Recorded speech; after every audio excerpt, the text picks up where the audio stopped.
Bismillahirrahmanirrahim. Alhamdulillahirabbil alamin. Wassalatu wassalamu ala asyrafil anbiya'i wal mursalin sayyidina wa maulana Muhammad khatamin nabiyyin wa ala alihi wa sahbihi ajma'in, amma ba'du. Alhamdulillah, kita melanjutkan pembahasan tasawuf, dan kita yang terakhir kita bahas tentang satu syair yang dikatakan idza anta taba'tal hawa qadakal hawa ila kulli ma fihi 'alaika magal. Apabila seperti di dalam kitab Idza Asrarul Ulumil Muqarrabin yang dikarang oleh Al-Imam Al-Habib Muhammad bin Abdullah Ad-Dairus rahimahumullahu taala, dikatakan di situ, apabila engkau mengikuti hawa, maka dia akan mengendalikanmu, hawa ini, ke segala sesuatu perbuatan yang tercela, ya, segala sesuatu perbuatan yang mungkar, segala sesuatu perbuatan yang dimurkai oleh Allah Subhanahu wa taala. Karena memang hakikatnya hawa itu untuk itu. Jadi untuk menguji kita, layak apa tidak kita mendapatkan kehormatan orang yang diridhoi atau hamba yang diridhoi oleh Allah Subhanahu wa taala. Layak apa tidak layak. Maka itu kita selalu digoda oleh hawa ini sampai kita mati. Dan tidak ada ceritanya kita bisa terbebas dari godaan tersebut. Ya. Yang hanya kita bisa lakukan, tidak bisa kita menghilangkan hawa, itu tidak mungkin. Jadi hawa dihilangkan itu kecuali Nabi yang dihilangkan hawanya. Kalau kayak kita begini, maka hawa tetap berada sama kita sampai kita mati. Itu sudah sunatullah seperti itu. Nah, kemudian dikatakan, lah hawa ini dia bisa memberikan sesuatu yang sepertinya baik tapi jelek. Jadi sepertinya bagus, sepertinya indah, sepertinya menuju ke Allah, padahal tidak. Jadi dia bisa memanipulasi segala sesuatu. Jadi segala sesuatu, segala perkara yang dipengaruhi oleh hawa pasti tujuannya itu jelek, tidak mungkin tidak. Jadi tidak mungkin hawa itu ngajak kita kebaikan, tidak mungkin. Walaupun dibungkus perbuatan kita itu yang dikendalikan atau disemangati oleh hawa untuk kita lakukan, itu dibungkus dengan kebaikan atau dibungkus dengan sesuatu yang mendekatkan diri kepada Allah atau amaliyah-amaliyah yang hebat. Padahal itu gunanya malah kita untuk melenakan kita dan menjauhkan kita dari Allah. Jadi kita kayak diajak menuju ke jalan yang lurus, padahal jalannya itu tanpa kita sadari berbelok. Jadi hawa bisa memanipulasi pandangan batin kita atau pandangan hati kita atau pandangan jiwa kita. Sesuatu yang bengkok itu jadi lurus sama hawa ini. Maka itu dikatakan ila kulli ma fi 'alaika maghalu, ke segala sesuatu perkara apapun yang tercela, apapun. Ya, apapun, apa saja. Kemudian dikatakan fa idza nadarta fil asya' wa mayyastaha wajadtal hawa asla kulli fitnatin wa baliyatin ala ikhtilafi ahwalih li'annahu masdarul abatil wa mansya'ul adhalil. Kalau kamu bisa memandang, ya, kalau kamu memandang di perkara-perkara, di segala perkara perbuatan apa saja, dan kamu bisa milah-milah, maka kamu akan mendapati bahwa hawa itu pokok atau sumber dari segala macam fitnah dan cobaan. Kamu bakal nemunya di situ. Ketika kita melihat segala sesuatu perkara apapun, ya, apa saja sih yang beredar di dunia kita sekarang atau mungkin di kehidupan kita sehari-hari atau apa yang kita lakukan,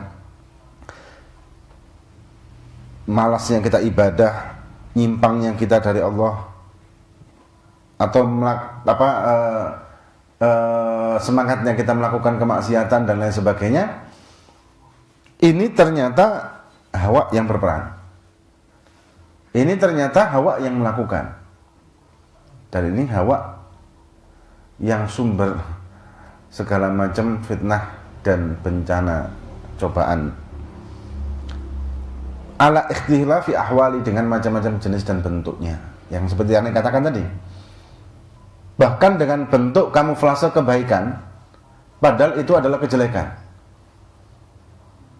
Jadi berbajukan, ibarat kata kalau dalam pepatah apa, serigala berbulu domba. Serigala berbulu domba ya. Jadi segala sesuatu yang jelek tapi ditaburi dengan perhiasan kebaikan oleh si Hawa ini dengan macam-macam caranya. Seperti kita bersemangat untuk ibadah, tapi kemudian kalau ada orang, dengan hadirnya seseorang kita semangat untuk ibadah, ketika tidak ada orang kita tidak semangat ibadah. Ini juga kan ya ini kan sudah hal yang pasti, sudah jelas kelihatan kalau ini riya. Tapi ada lagi yang orang itu menggebu-gebu dalam melaksanakan ibadah, dan kemudian dia merasakan bahwa ibadah yang dia lakukan ini demikian hebat, dan dirinya merasakan bahwa dirinya kagum kepada dirinya. Ini juga Hawa yang bermain di sini. Jadi kagum dengan apa yang dia lakukan dalam hal ibadah. Atau juga ketika seseorang itu belum pernah melakukan ibadah amaliyah seperti wirid, dzikir dan sebagainya. Kemudian dia tidak pernah megang tasbih, yang sudah sering kita contohkan ini ya. Dia tidak pernah megang tasbih sama sekali. Tapi ketika dia tertarik dengan mungkin satu kisah atau hikayat aulia yang berzikir sekian puluh ribu setiap hari atau gimana, dia tertarik. Kemudian dia azam niat untuk melakukan zikir per harinya itu dengan jumlah yang fantastis, yang mungkin 10.000 atau 1.000. Padahal dia tidak pernah sama sekali. Nah ini pun, kalau ini samarnya gimana? Kan kalau kita melihat ini sesuatu yang baik kan. Orang mau meniat melakukan ibadah zikir 1.000, padahal dia dulu tidak pernah. Berarti hebat ini orang. Padahal itu juga permainan Hawa.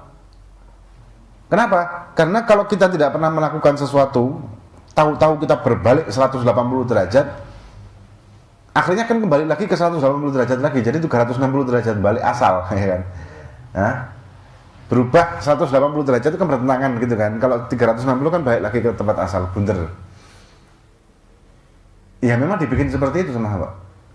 Jadi kita menggebu-gebu, sedangkan kita punya sifat manusia itu, dikatakan oleh Habib Abdullah bin Ali al-Haddad, manusia itu punya sifat malal, dikasih sifat malal, bosanan, jemu. Ada titik jenuhnya. Segala benda itu kan ada titik jenuh juga. Makhluk juga begitu, ada titik jenuhnya. Nah, jiwa kita, pikiran kita juga begitu, ada titik jenuhnya. Ketika sudah kita mentok ke titik jenuh tersebut, maka kita akan kembali ke asal. Nah, kita yang tidak pernah istiqomah melakukan sesuatu, kemudian kita melakukan dengan jumlah yang sangat besar, itu mungkin berlaku cuma beberapa kali saja. Setelah itu kita akan mencapai titik jenuh dengan cepat. Tapi ketika kita bertahap, maka titik jenuhnya bisa kita imbangi dan kita tunda-tunda titik jenuh tersebut, maka bisa apa namanya, tidak maksudnya begini.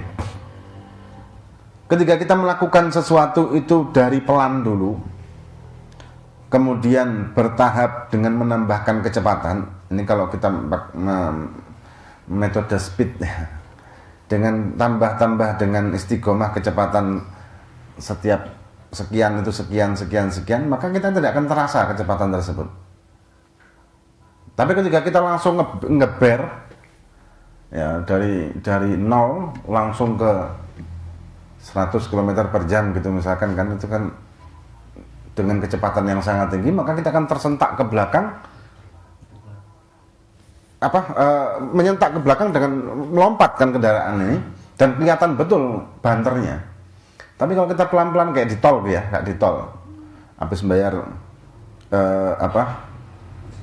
karcis tol, kemudian kita geber langsung dengan kecepatan tinggi, itu pasti kita akan tersentak dengan perubahan yang sangat. Tapi ketika kita pelan aja dulu, dengan keadaan kondisi sepi, dengan pelan tapi bertahap naiknya kilometer, kalau kita tidak melihat kilometernya, bisa-bisa kecepatannya sudah sangat tinggi dan kita tidak sadar. Itu yang terjadi. Nah, itu tamthilnya seperti itu. Kemudian dikatakan karena Hawa ini li'annahu masdarul abatil wa mansya'ul adhalin. Walahu halatun syabihatun bisukri ta'taril insana fatamna'u minat tamyiz lima qad ghalaba ala aqlihi min nashwatil hawa. Nah, jadi Hawa ini bisa dikatakan seperti orang mabuk, yang orang mabuk kan dia tidak bisa berpikir jernih, tidak bisa fokus, tidak bisa. Dia akan memandang sesuatu dengan halusinasinya dia sendiri kan kalau orang mabuk itu. Jadi orang mabuk kadang lihat pohon kayak orang dijak ngomong, ya kan? Ada orang mabuk lihat wit kayak dulu mertuane gitu ya. Ya seperti itulah Hawa. Jadi kita bisa cara pandang kita berbeda. Ya, cara pandang kita ini berbeda dengan hakikat dari segala sesuatu. Termasuk juga ketika kita menjadikan diri kita ini orang yang terjun ke dalam lautan tasawuf misalkan. Ini pun godaan Hawa lebih besar lagi. Karena ini kan tasawuf itu ibarat kata bisa dikatakan tasawuf manajemen hati, katakan begitu. Nah, maka Hawa kan tidak akan ridho dia diketahui rahasianya hingga kita bisa menekan dia. Maka dia berusaha untuk mengamuflase, metipu muslihat dan sebagainya supaya kita gagal dengan tujuan itu. Gitu. Jadi akhirnya kita terlena dan kita malah na'udzubillah menjauh dari tujuan semula untuk membersihkan hati, malah mengotori hati. Yang sudah kita bahas juga. Ketika ada orang ngaji tasawuf, kemudian dia merasa dirinya sudah mulia, sudah tinggi derajatnya, kelasnya sudah tinggi, dan ini ilmu yang susah, ilmu yang sulit, ilmu yang eksklusif, maka sebetulnya dia gagal dengan tujuan dia ngaji tasawuf itu kan. Karena ngaji tasawuf itu ibarat kata berseni hati, manajemen hati, ngatur hati, masalah batiniah. Kemudian kalau dia punya pikiran seperti itu atau punya perasaan seperti itu, maka sebetulnya kan dia gagal dalam tujuan ngajinya tadi, itu kan gagal toh, tidak berhasil. Nah, dan itu tipu daya Hawa yang kadang kita tidak mampu untuk menyadarinya kalau kita tidak ngaji. Ya, kalau kita tidak taklim, dan sudah sering kita bahas taklimnya apa? Ya tiga pondasi kekuatan agama itu yang harus kita pelajari. Rukun iman, rukun Islam, rukun ihsan, tauhid, fikih, tasawuf. Ini harus kita pelajari dan insya Allah kita bisa membentengi diri kita, hati kita, jiwa kita, pikiran kita dari hal-hal yang bisa menjadikan Hawa itu dengan mudahnya mengombang-ambingkan kita atau menyetir kita ke segala macam perkara yang tercela. Ini insya Allah akan kita lanjutkan Senin yang akan datang. Dan mohon maaf ini terlambat, mestinya kan tadi, tapi tidak terlambat ya. Oh, sebelum tadi itu dari luar kota. Kemudian insya Allah pengumuman, insya Allah Ahad besok tanggal 17 September itu ada daurah atau seminar tentang aswaja. Apa itu aswaja? Ini penting karena kita kan selama ini banyak dari teman-teman kita yang mungkin taunya aswaja itu hanya di amaliyahnya saja, tahlil, wiritan, sholawat. Harusnya tahunya aswaja itu dengan akidah. Akidahnya aswaja apa sih? Asy'ariyah, Maturidiyah. Bagaimana sih Asy'ariyah, Maturidiyah itu begini. Nah, itu nanti akan dikaji insya Allah Ahad besok di Pondok Darut Ta'lim wa Dakwah di Bumiayu dengan penyelenggaranya Gamal, Gerakan Aswaja Malang Raya, bekerjasama dengan Aswaja Center. Dan insya Allah materinya ada 3 orang. Yang pertama Ustadz Athaillah, beliau koordinator bidang keilmuan di Gamal dan juga anggota dari PJNU Malang. Kemudian yang kedua Ustadz Faris Anam yang beliau juga di Aswaja Center dan juga di PJNU Malang. Dan yang ketiga Ustadz Umar Faruk, beliau di Hawari. Insya Allah 3. Dan insya Allah akan berlanjut juga, ada daurah lagi minggu yang akan datang lagi. Dan kemudian ini ada undangan khusus dari Habib Abdullah Al-Jufri yang beliau akan mantu pertama insya Allah hari Senin ba'dal maghrib di rumahnya. Tapi insya Allah sebelum jam 9 sudah selesai, karena kita akan rutinan burdah jam 9 malam. Jadi semua diminta hadir, khusus laki ya, khusus pria saja diminta untuk hadir hari Senin di tempatnya Habib Abdullah Al-Jufri di Bareng, Toko Jamu depan Pasar Kasin. Hah? Kalau daurahnya jam 8. Jam 8 pagi. Daurah jam 8 pagi sampai insya Allah kira-kira sekitar jam 2 siang. Nanti lanjut jam 4-nya itu ada pengajian rutinan di pondok. Nanti minggu depannya lagi tanggal 24 itu juga ada daurah lagi, ada seminar lagi, tapi tentang masalah liberalisme. Itu nanti jadwalnya dan keterangannya menyusul insya Allah. Wallahu a'lam. Terus insya Allah Jumat Pon besok MTI Fadol kalau di Masjid Al-Falah Kasinban ba'dal Isya Jumat besok. Ba'dal Isya muslimin muslimat. Wallahu a'lam. Fatihah bin Allah fakana fi dalam hadhihi wa sallallahu alaihi wa sallam. Hadatsana Nabi Al-Fatihah. Sallallahu alaihi wa sallam. Amin.